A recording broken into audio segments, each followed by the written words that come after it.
The trust that a client has in a barber, Absolutely. it is crazy because they will share things that they will not share with their wife. Yes. Right?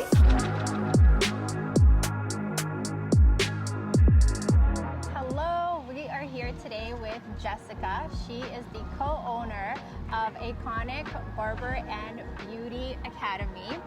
And we're here today to tell you everything you need to know about the barbering industry. So by the end of this video, you're gonna know whether the barbering career is for you.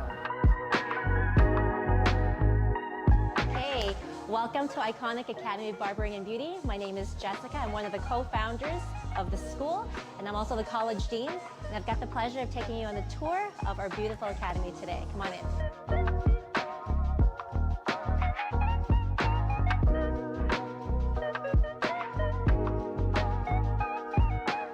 So right here, if you want to take a quick look around, we have our front hospitality team.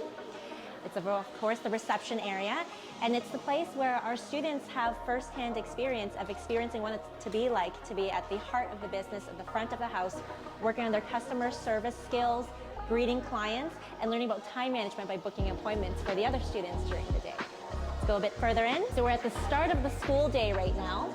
And as you can see, all of our senior students are getting their stations ready, just as they would in the real world situation.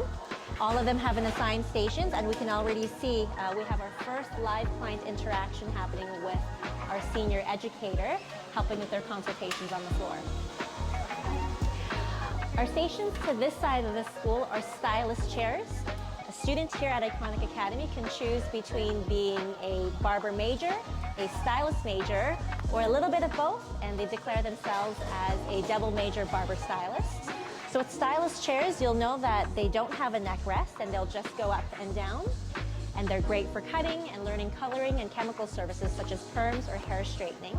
And then to this side here, we have our wet bar. So this is the back bar area where we help our students learn how to deliver the full experience by learning different massage techniques at the shampoo bowl.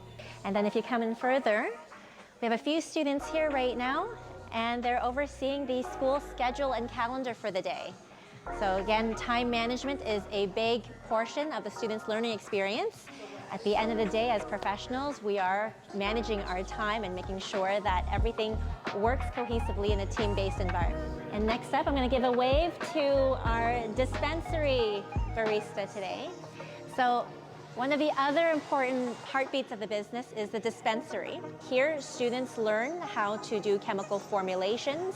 They're kind of like the mad scientists behind the bar, or the mixologist, helping to give the right portions and formulations customized to every client's hair needs. And if you swing over to this side here, this general area we call the main stage. You're on the show, our clients are the stars, and that's where all the magic happens. On the main stage has a little bit of a difference in aesthetics. These are our Takara Belmont Barber's chairs. We have both the light model and the heavy duty model. And the idea behind this is barbers function a little bit differently than stylists do, because we also learn how to do beards and shaves. So these babies here can recline backwards and allow the students to now fully immerse themselves in the end-to-end service experience, from being a stylist and learning the chemical formulations and coloring services, all the way through cutting, shaving, barbering, and beard services as well. So time and time again, when we first opened our school, we asked a lot of students and former friends who were stylists and barbers what they had wished they had in their toolkits when they started. And we've always had the same response, which was their toolkit didn't last for the duration of their school time. So we realized that this was an integral part of the student's experience. And instead of putting together a student toolkit, we have a professional toolkit. Our belief is it's quality that matters, and it's a one-time investment that you'll carry and practice with for the rest of your life. So in that toolkit, we have our Italian Portofino blow dryer, we have Babylus's Bests, we've got the triple threat here, we've got the foil shaver, we've got the high performance low pro and the low pro trimmer to follow.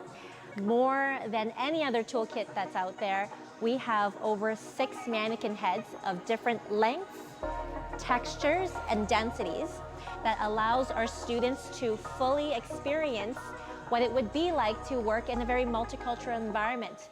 We're in the GTA, we're in Canada, where it's the melting pot. And so to be able to be at the top of your game, you'll need to be able to service all different types of hair types and textures. And I think the upper echelon or the epitome of this toolkit would be what all students desire the most, and it would be the pair of Mizutani scissors in a premium toolkit.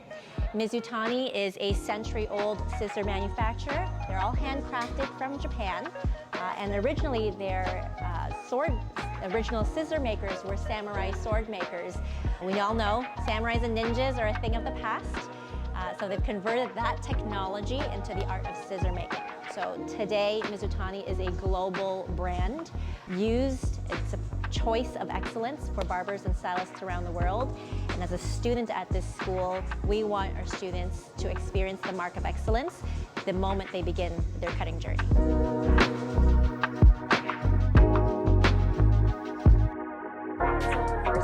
Looking to get into the barbering industry, to have a barber career, can you tell the viewer a little bit about the overall industry? Is it growing, and what to expect? When you think of barbering the traditional way, you think of super small, old school barbershops, red, white, and blue barber pole, maybe 3 guys, white lab coat. Like this is like your grandfather's barbershop back in the day, right?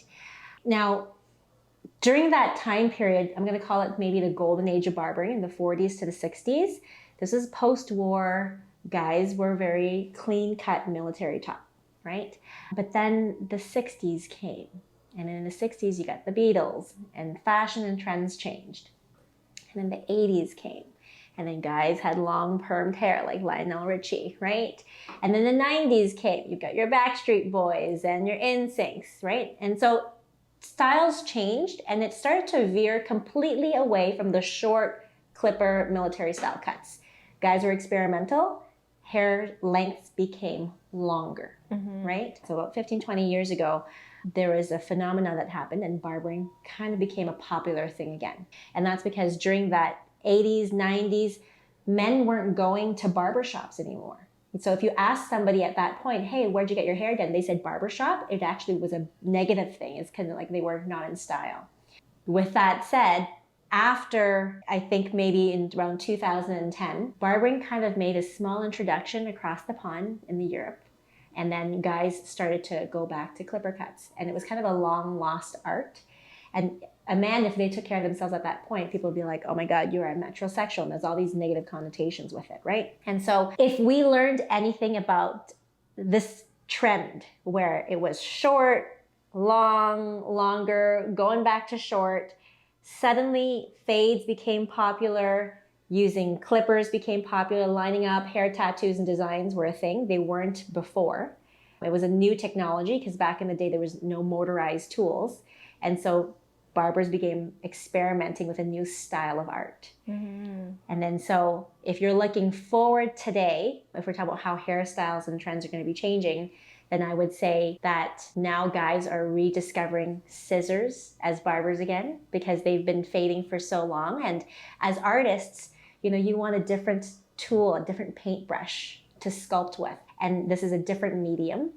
So I feel like the trends are going to cycle again, but both skill sets will be utilized, in both barbering and scissor work. Yeah, definitely. And I've also read, so that's very interesting because I've also read that in 1960s, when long hair came back, the barbers that did not keep up with the trends and they did not learn how to use scissor work, they went out of business. Pretty much. Yeah, so as a barber, if you're looking to start a career in barbering, you have to understand that you constantly have to keep learning new tools, new styles, and keep educating yourself. Absolutely. Super important. Okay. Absolutely. For someone who's looking to become a barber, what are some of the best things about being a barber and choosing that career path? I'm biased, obviously, but I absolutely think that barbers have the most phenomenal job and the most important job in society. And I say this because barbering and hair in itself is a trade that people think you only cut hair or just cut hair as they say it, right? But there's so much more than that because behind the chair, you're not only acting as, yes, their professional image provider or consultant, but you're also their therapist, right? You and the connection that you have with your client or the client has with their barbers is bar none more than their mechanic or their doctor or their fitness trainer, right? Because you're so personal. It's an intimate service. You're probably sharing a lot of milestones with your service provider. You're going to be there on all the important dates, their birthdays, their engagements, their wedding, just before they become a dad, right? And then maybe cutting even their son's hair after that. So it's very gratifying and rewarding in that aspect as well. So the interpersonal side, the relationship side. But depending on where your skill level lies as a barber and where your passion is and your artistry, you may actually have other skills in terms of chemical work, which then makes you be able to straighten hair or perm hair or color or cover the grays. And that means that now you also have to put on your chemist or scientist hat, because now it's not just about the physical changes, it's also about the chemical changes and making sure that you're creating the right, formulation, right, for your client. So I think between the sciences, the interpersonal, therapeutic, social aspect, and the psychological aspects that you have for people, the art that you have for people, another most important aspect of it is that at the end of the day, it's a profession. You're running a business, whether you're working independently as a chair renter or a businessman or a businesswoman, or you're running a highly functional team in a barbershop or salon environment. Bar none, it encompasses everything. So anybody that tells you that you're just cutting hair, you're so much more than that. Yeah, definitely. So I've owned a barbershop for years, and the trust that a client has in a barber, absolutely, it is crazy, because they will share things that they will not share with their wife. Yes. Right. And the reason why you also build such a strong relationship with your regular clients is because you see them on a regular basis. You see your client sees you more than they see their friends or some of the family members. And so you develop that ride or die relationship. Yeah. We've literally had clients that were with us for years. And like you said, we were there through thick and thin, through their weddings, through the birth of their first child, through deaths in the family, weddings. So, it's a very special bond. And ultimately, like, what makes us happy is having those really deep connections and relationships with our circle. And so that's why being a hairstylist or a barber is such a passionate and really good career to pick. Correct. Yeah. And it's not very transactional like people think. Yeah. So another pro for becoming a barber is it's very stable job. So if the economy is up, people are going out, they're spending money, they want to look good, they always get haircuts on a regular basis. If the economy is down, they feel like crap, they want to go take care of themselves and they want to go get a haircut. It's true. So whether the economy is up or down, you're always going to have business. If someone is... Hair doesn't stop growing whether the economy changes. Exactly. Like, hair doesn't stop growing no matter what happens in your life, right? So everyone always needs a haircut, and that's one of the best things about this industry that I love. Yes. Just like doctors, lawyers, dentists, as a professional consultant that works one-on-one with somebody, you work by appointment based. So I think one of the biggest perks of this industry in a world where work-life balance is a big priority, or mental health is a big priority. Well, first you have to get good at managing your time. You don't want to be on the extreme side where you're a workaholic, but you also have to work enough so that you can sustain and maintain a clientele. The beauty of it is once you've figured out your time management skills and work-life balance is you can essentially control your schedule. You can actually control where you want to work. Your office is not confined to a physical cubicle. I know there's a lot of apps out there that allows you the flexibility to also work and rent out different chairs and spaces and salons. With your tools and your skills, you can travel the world. I always believe and say to everybody, from behind the chair, you can grow anywhere. And so the perk is you can start off cutting hair. We've had educators that used to work on cruise ships that traveled for 6 months on sea. We've had people who did VIP cuts at hotels for big entertainment events and sports events. We've had educators. We've had people who worked on film, right?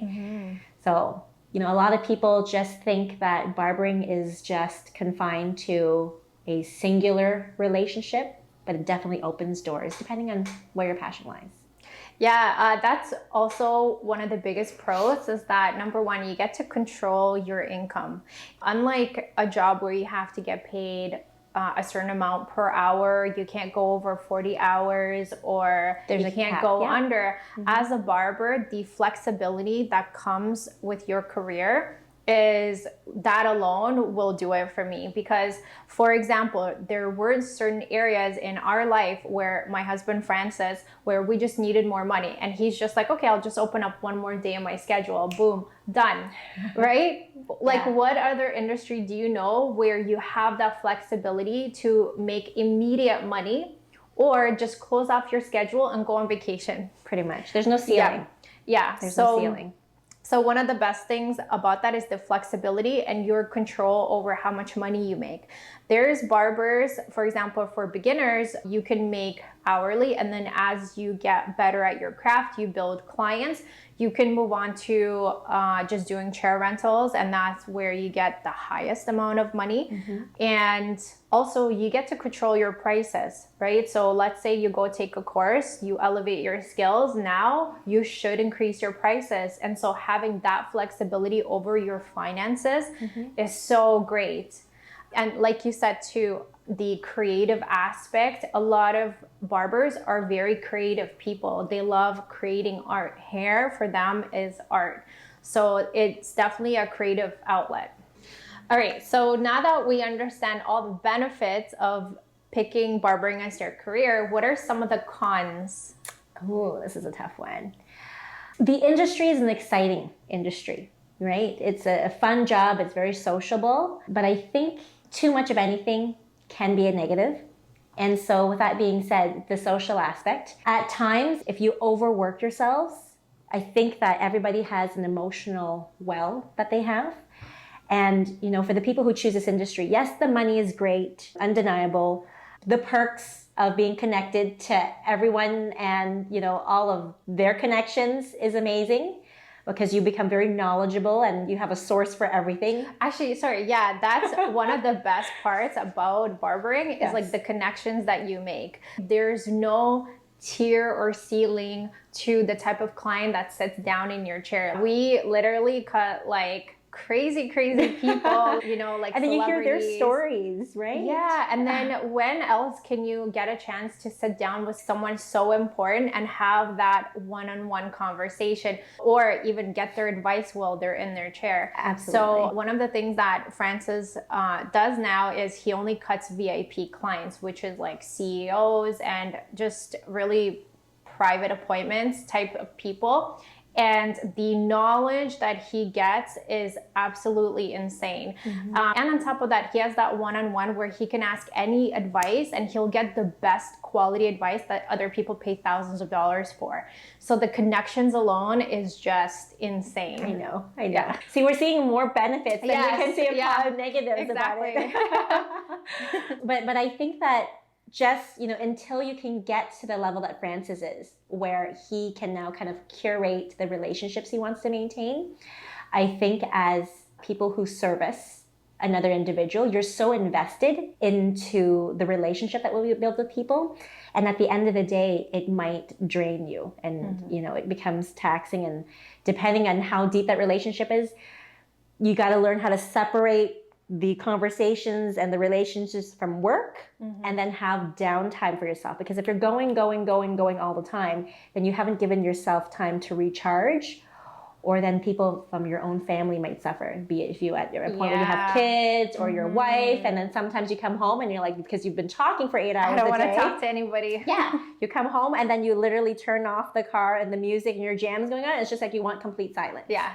Right? Yeah. So learning and knowing where to disconnect, I think, is a key. So one of the cons for sure is you're giving so much energy to so many people, especially if you're a busy barber. The amount of energy it takes to always like think and communicate and ask questions, you're literally yes, you're providing a physical service, but at the same time, you get drained with your energy because you are invested in that client. You want them to have a good time. You want them to be entertained while they're in your chair. And so by the end of the day, especially if you're busy, barbers get really drained. Like that's definitely one of the cons. And then I think that going hand in hand with that, like I hear there's a lot of the successful barbers we know, like the students that come out of the school are in demand.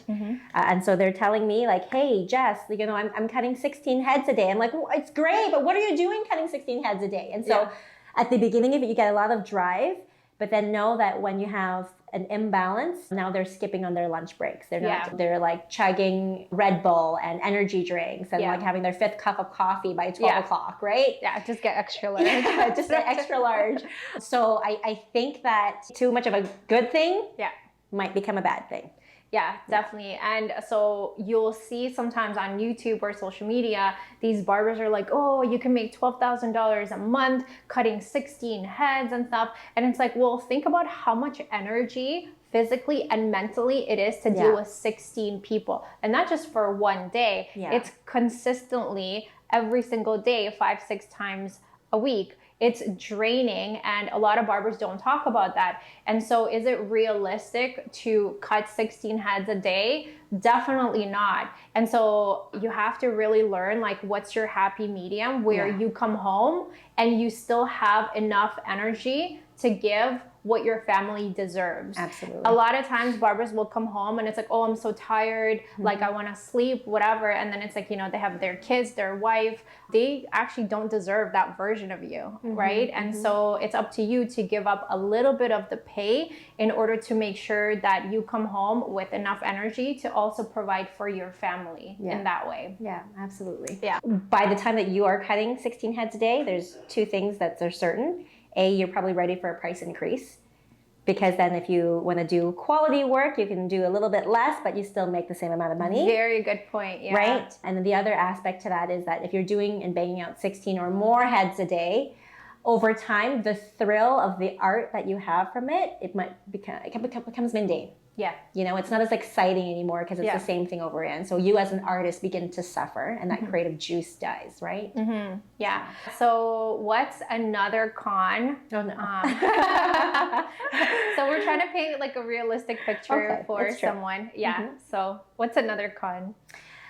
I think more so the con. So we've talked about the mental, we've talked about the physical drain, we've talked about the inspirational drain. I think the other thing is that the con can be avoided if you choose the right environment for yourself. At the end of the day, you're all self-starters, or all entrepreneurs. You're all fighting for the client. And if you don't have your own clientele, if you're working in a shop that might be toxic in a way, it's no longer the relationship that you have with yourself or with the client that's draining you. It's the toxic environment around you. And at the end of the day, I don't think anyone set out to try to be terrible to another person. I think maybe the people around you who are working with you haven't got their work-life balance in check, or they're struggling to make ends meet, or for whatever reason it is. And then just that energy might rub upon you, and it does become draining. So I think the con would be, this is a very relationship-driven industry. The relationship you have with yourself, with your clients, but with your potential coworkers. That's a really, really good point. Yeah. Toxic relationships and toxic cultures, man, it's the most horrible thing to be in one of those. And even though, like, let's say the toxic person leaves, they still leave the toxicity behind that a lot of people have to work and just, you know, get rid of it. Like it's lingering. Have you noticed that? A toxic person always lingers even after they leave. I think you just got to work extra hard to channel that energy. And that's why people come to the barbershop or salon. The client themselves are desiring a positive experience. So situating yourself and finding your calling in the right team culture. Like, don't jump into the first shop that just gives you the opportunity. It can be selective. You know, these are the people that you're going to spend more time than your family with, because you draw energy from other people. It can be either a positive cycle or it can be a kind of a negative cycle with that, right?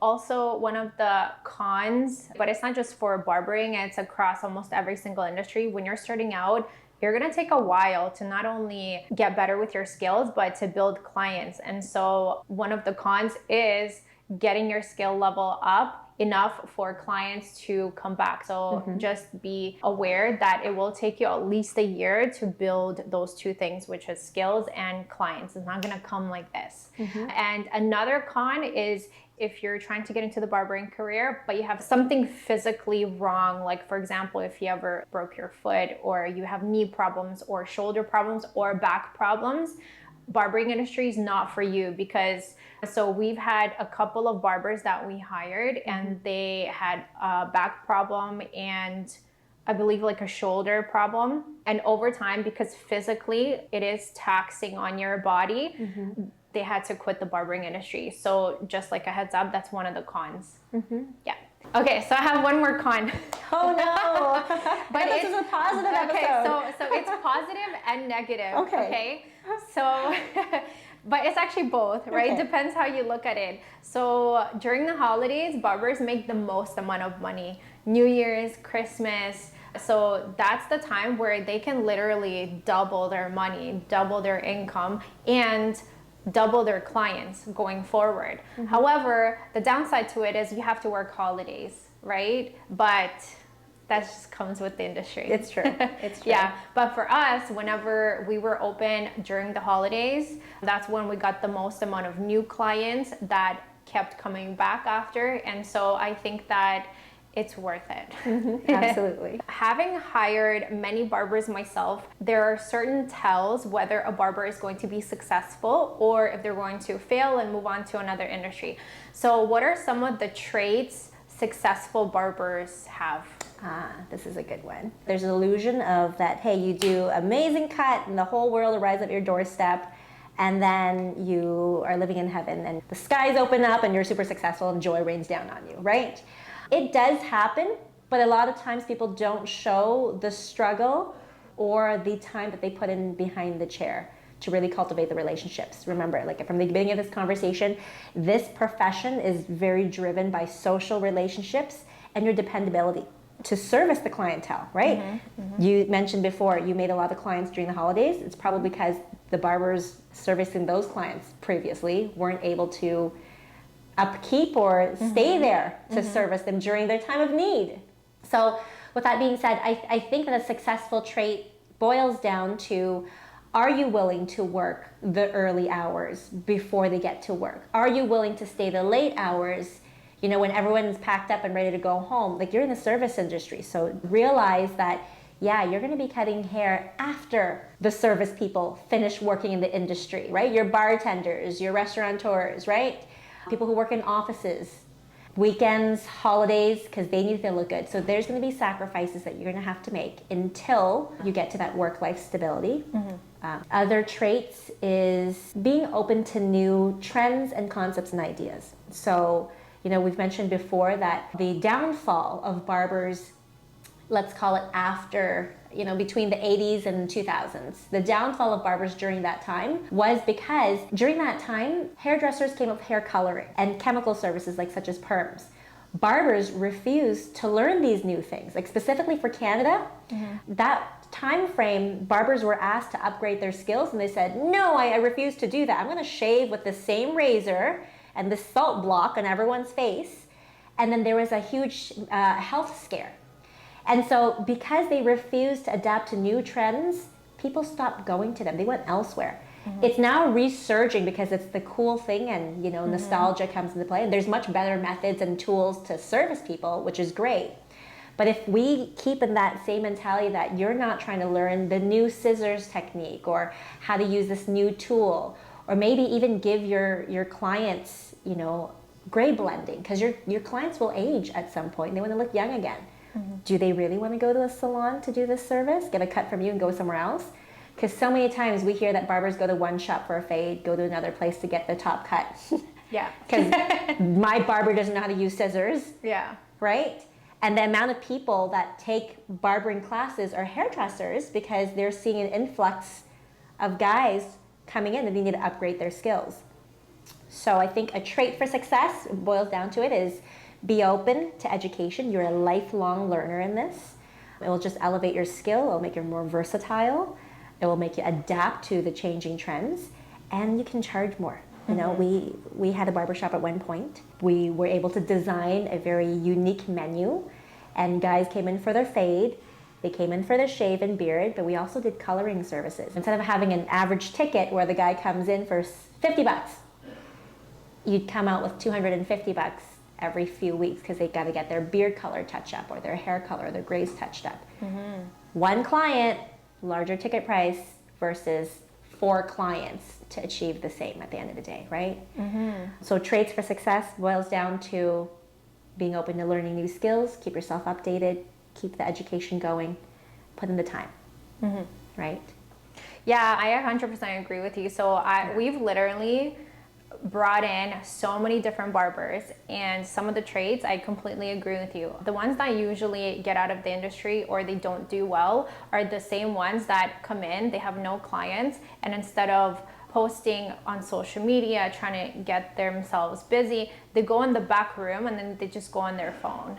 And none of them are in the industry anymore because they never made it, right? So especially in the beginning, it is not something where you could just like stand around and wait for clients. You have to be very active. Learning new skills, for sure, agreed. If you're a barber and all you know how to do is clipper work, you are so limited, because these days consumers, they want more. Not only do they want clipper work, but they want to get their hair colored if it's gray. They want to get perm. So like perm at one point was so popular, right? And so a lot of times too, I will get barbers that call our academy and they're like, oh, I want to know about your barbering course because I don't want to go to hairstyling school because I don't want to learn perm. And right away, I know that you are going to be a limited barber. You're never going to reach your potential if that's the mentality that you're going into the barbering industry with.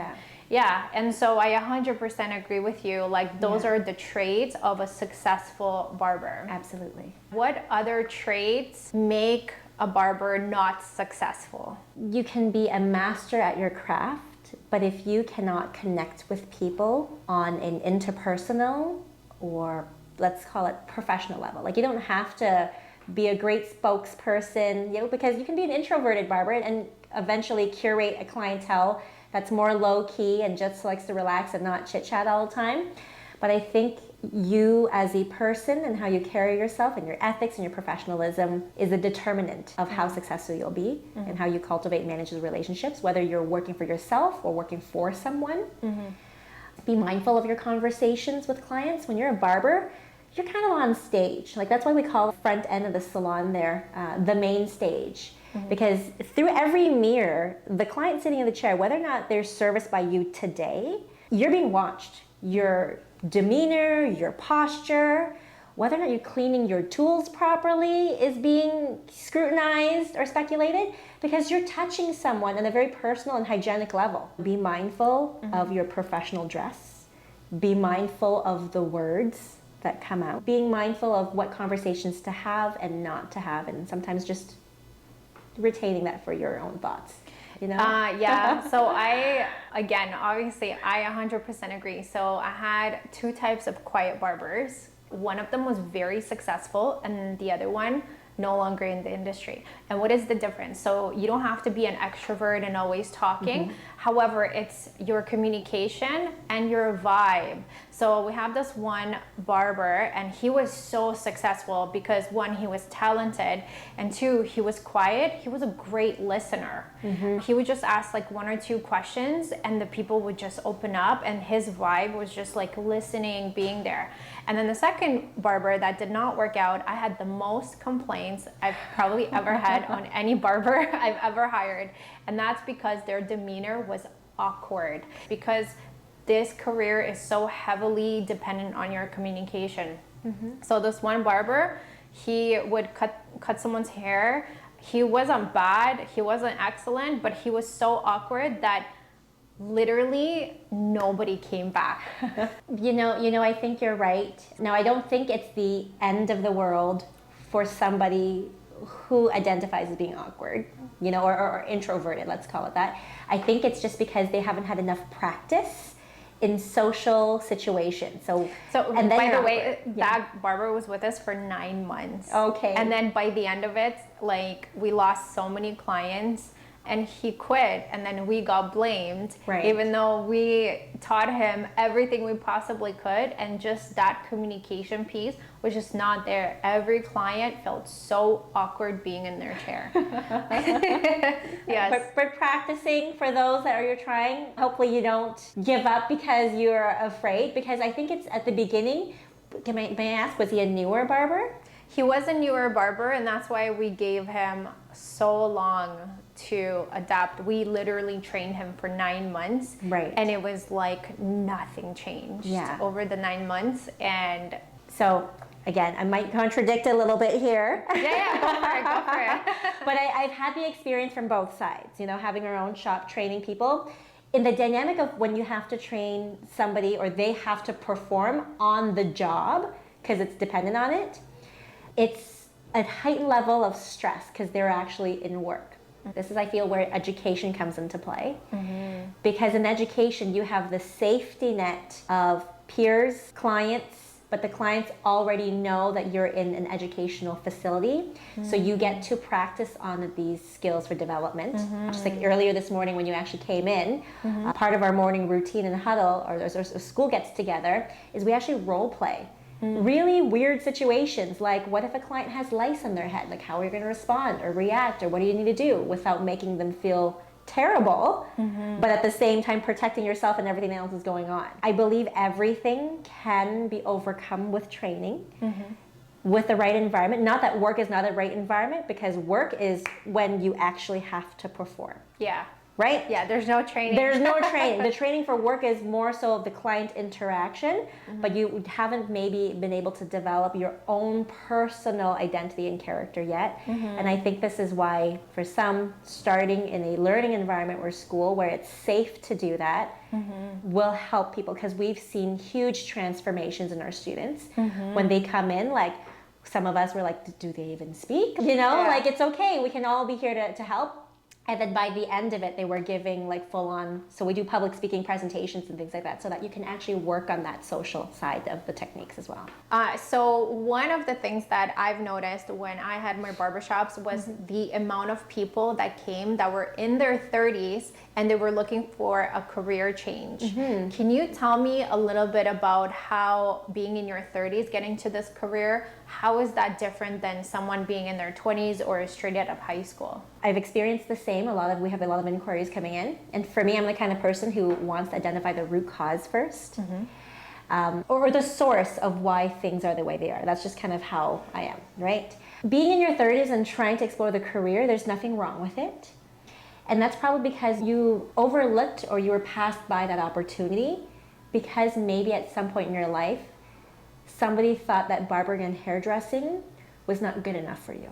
Oh my God, that is so common. So one of the most common reasons why people don't get into barbering industry is because of what their family and friends think. But the reality is, mm-hmm, is that if you're passionate about hair and barbering, yeah, and the industry, don't listen to them. Pretty much. Yeah. You can definitely be a late starter. You're going to have to make some sacrifices at that point, depending on whether you have a family or not of your own, or whether you're working a full-time job and you're leaving the comfort zone that you have. But I definitely believe that, if anything, you've become wiser with the experience of all of the other jobs that you've had. And there must be a reason why you're exploring something new. It's because probably you're unhappy with what you're doing and where you are. And you've asked yourself, well, when is it going to be the time where I can do something for myself, mm-hmm, right? So for I'm going to call them our mature students, mm-hmm, we've actually had a recent graduation.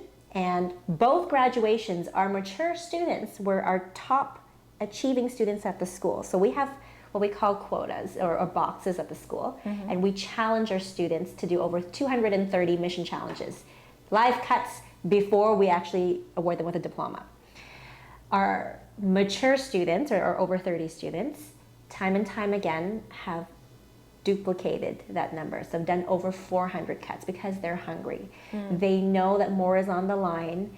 They carry with them the wisdom and the professionalism that they picked up in other careers.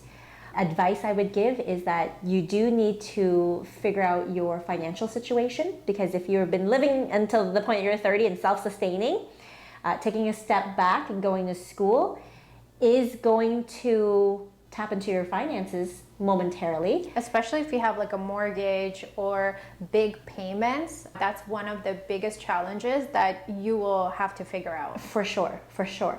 But the benefit of making sure that you're setting off on the right foot is sometimes you have to pause to get confident in that skill set. Because we've seen everyone from all walks of life with different situations. So we've had students who were just trying to get into a shop, cut hair on the weekend, do a few workshops, just to make sure that they can still get their daytime job going and then do this as a side thing. And if you are going to do it as a side thing, it will always be a side thing because you're not fully invested.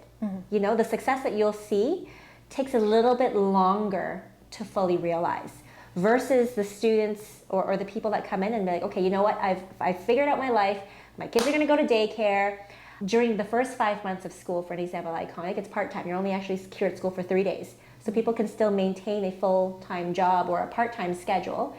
But if you plan to spend time on your education and getting fully confident in all skill areas, it means that as soon as you enter a shop environment, you're not fumbling. The first client you cut will stay with you in the moment you are able to service them, because now you've got the technical skill, the relationship skills, you've worked on yourself. So you're not learning as you're going, you're hitting the ground running just because you've taken time for yourself, you know, and there's no fast way, you know, everyone learns at their own speed. So I wish I could tell you there was a shortcut in order to get from zero to hero, but you do have to put in your time.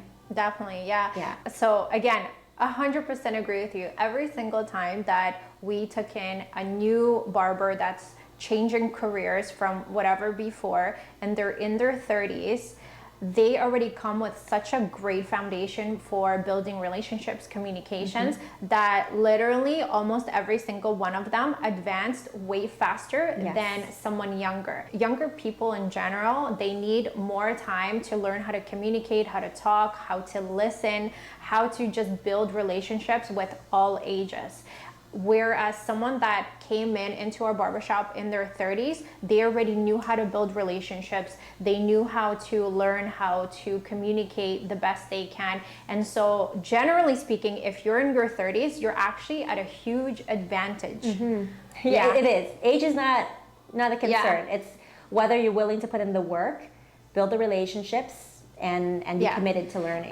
The one thing that I saw that was a huge setback for someone in their 30s is, again, financial. And a lot of the times they want to do this part-time.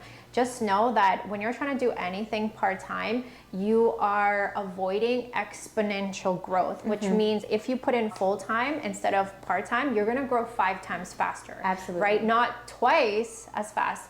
5 times faster if you're going to do this full time. And so whenever someone comes in their 30s and they're like, hey, I want to change careers, can I start this part time? Usually I never used to take anyone part time that was in their 30s because I knew that it was going to take way too long to develop their skills, because half of them was somewhere else. And so I would always say no. So if you're in your 30s, figure out your finances and just jump in 100%. You're going to take a hit, but in a year or two, it's going to be great.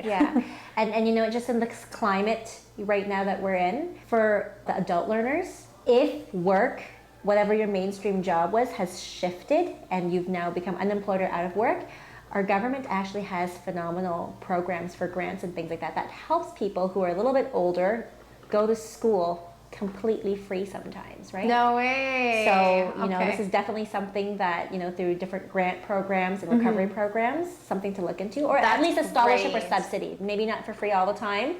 A lot of the times, you know, someone is passionate about barbering and they want to get into the barbershop or a barbering career, but their family and friends, they frown upon the industry, right? So what advice would you give someone who has to deal with those types of family members and friends? Absolutely. I think that 99% of the people who make it in this industry has had family members that told them to not get into the industry at some point. I think that the hardships, if one doesn't raise their prices or the long hours or finding that balance, is what deters people, because they think that you're either not going to make enough money, become a professional that is a lawyer or a doctor, working in an office, wear a suit. I think that it boils down to a couple things.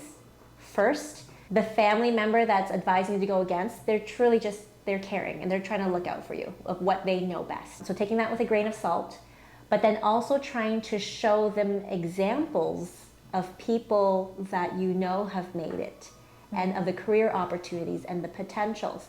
Because we call this evoke. You know, you awaken this understanding that maybe they already have or negative connotations about, and replacing it with successful experiences or people that you see, and widen that. Not just one or two famous YouTubers or Instagrammers that you see, because the family members will be like, well, that's an anomaly. You know, you're not going to be that person. And, you know, chances are you may. Not everyone is going to be, you know, And not everybody wants to be in front of the camera all the influencer. time. Yeah. You know, the most successful people that I know, they don't even have crazy social medias. Yeah. Because they're so busy in their private VIP bookings, grinding, building those relationships. They have empires in terms of franchises. They've launched product companies. They are educators that are very successful in doing private coaching lessons and things like that. Or they just built a really great clientele for themselves, and they're focusing on those one-on-one relationships. But showing family members that, hey, you can open up and film, or find your mentors. I think it comes down to they always say, find the top 5 people that you aspire to be with. Mm-hmm. And make them your mentors. Mm-hmm. Get advice from them, act like them, hang around with them, and you start picking that up. Well, show your parents, most of the time it's parents. Yeah. Show your parents these people and explain to them how they've reached their success. Mm-hmm. Because I think what is happening is just a lack of understanding. Yeah. Yeah. Right. So one final thought of advice for anyone who's looking to get into barbering industry is definitely your mindset.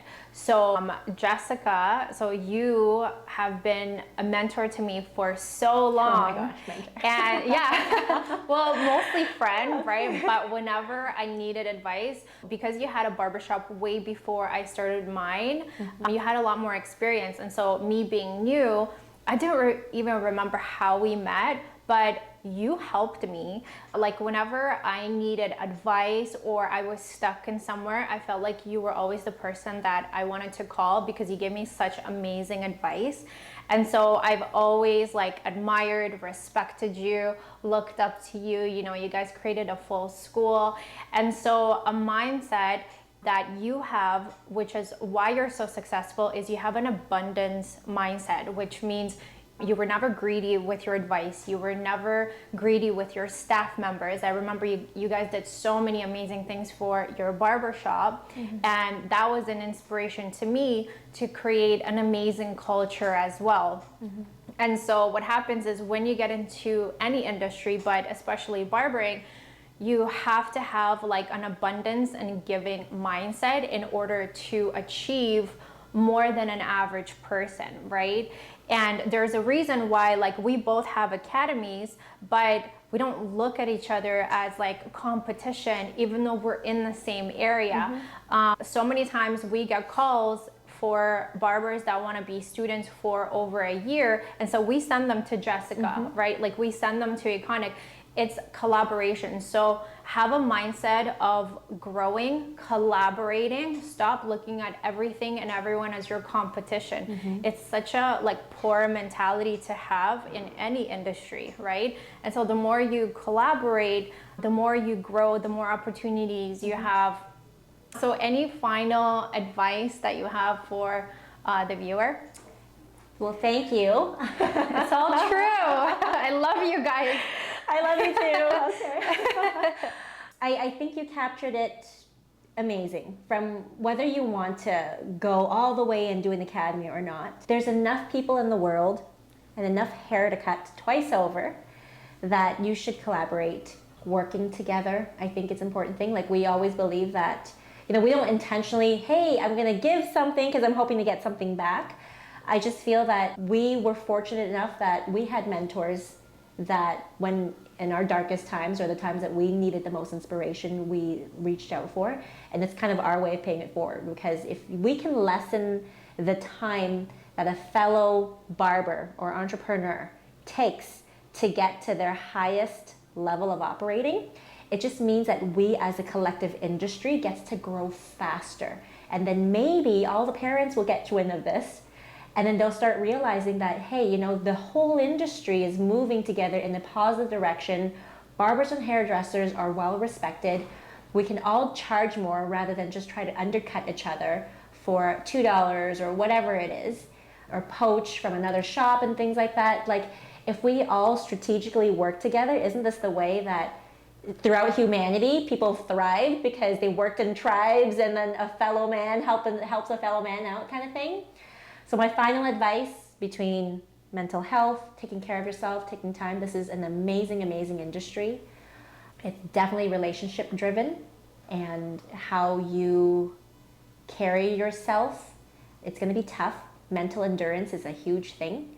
So find your mentors, because they're going to help you get you through the tough times. So thank you. That made my day. Of course. Shout out to my mentors as well. Definitely. Final quote: if you light another candle, it doesn't make yours any dimmer. Exactly. It just makes the room brighter. So if you guys are interested in joining and finding out more about Eikonic Academy, I'm going to link all of their links below. You can also do some purchasing, some shopping if you need to. And check out our next video, because I think you're really gonna love it.